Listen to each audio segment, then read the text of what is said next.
Irène Natividad, welcome. Thank you. Glad to be here. Thank you for being with us. You are president of the Global Summit of Women. Many people here in France know more about the Women's Forum. Can you tell us what the differences are? Well, they can describe themselves, but the Global Summit of Women is a 25-year-old global gathering of women in business, in politics, as well as civil society, just to have exchanges of best practices in advancing women's economic opportunities. So it's only focused on economics, and that's the lens, and only best practices, no complaining. So can you tell us what do you think are the best practices are in the US and in France, and maybe what we can learn from each other regarding gender diversity? Well, one of the things that you have done here in France is to mandate 40% of board seats to be held by women, and as a result, 30% of board seats are now held by women in the CAC40 companies. That's a big deal. In my country, it's only 16.9%. We do not have a quota. There is no national strategy for improving those numbers. So that's one of the things that I feel France is doing much better. What the U.S. does better is that there's a spirit of entrepreneurship.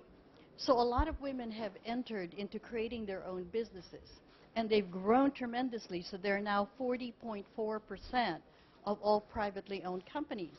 And some of them are multi-million-dollar businesses. So that is something that is a positive, because America is based on the whole idea of promoting business ownership, entrepreneurship, risk-taking, and so on. From our point of view, we may feel that maybe the US is more advanced because a lot of women are part of big companies, big blue chips. I'm thinking about Meg Whitman or maybe Sheryl Sandberg. Is that the case, really? There are only 20 women CEOs of the 500 largest companies in my country. That's 4%. So the Meg Whitmans and the Sheryl Sandberg, well, Sheryl is not yet a CEO. Not yet. Not yet, but she will be. She's very smart. I mean, Ursula Barnes, for instance. You know, these women are few and far between. They're so rare, even though they do run very large companies. I mean, General Motors is now run by a woman. So that's to be applauded, and any time there's a woman who accedes to the top post in any company, in any country, that is progress, but it's not enough. In France, you don't have any women CEOs in your 40 biggest companies, and that's something that needs to be addressed. So do you think that this should be made mandatory by law? No. I don't think creating CEOs is something that you mandate.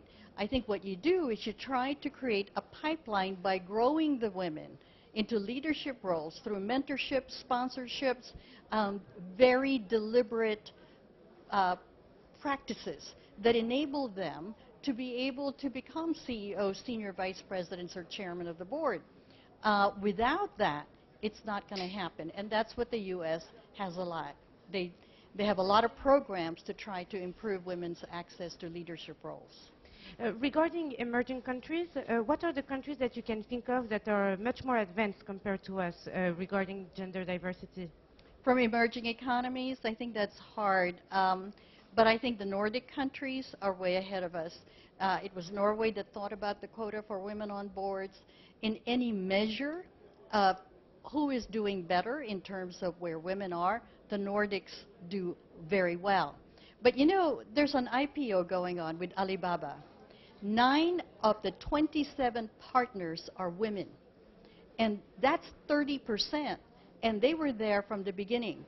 So China, which doesn't have a lot of women on boards, about 10.9%, this one company is teaching us something, that in the field of technology, where there are so few women, you can have women if you bring them along from the very beginning.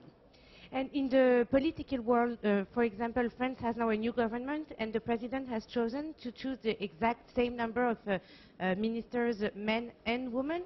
Do you think that that should be the same also in politics, that that should be mandatory no matter what the country is? I don't know if it should be mandatory, but I think it's a best practice. It's one of the reasons I brought the Global Summit of Women to Paris this year, because you have an equally divided government, and you have some very good women who were chosen to be part of the cabinet.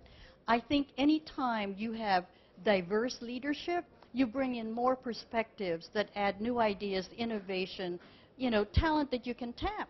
If you have the same old people over and over, you'll get the same ideas. So you're thinking about gender diversity, but also youth diversity or age diversity. I do, because frankly, and I just mentioned this earlier, the millennials are going to be the future workers, the future customers. We have to grow them. And we have to recognize that that's talent that's very educated already. And right now, many of them are underemployed or unemployed.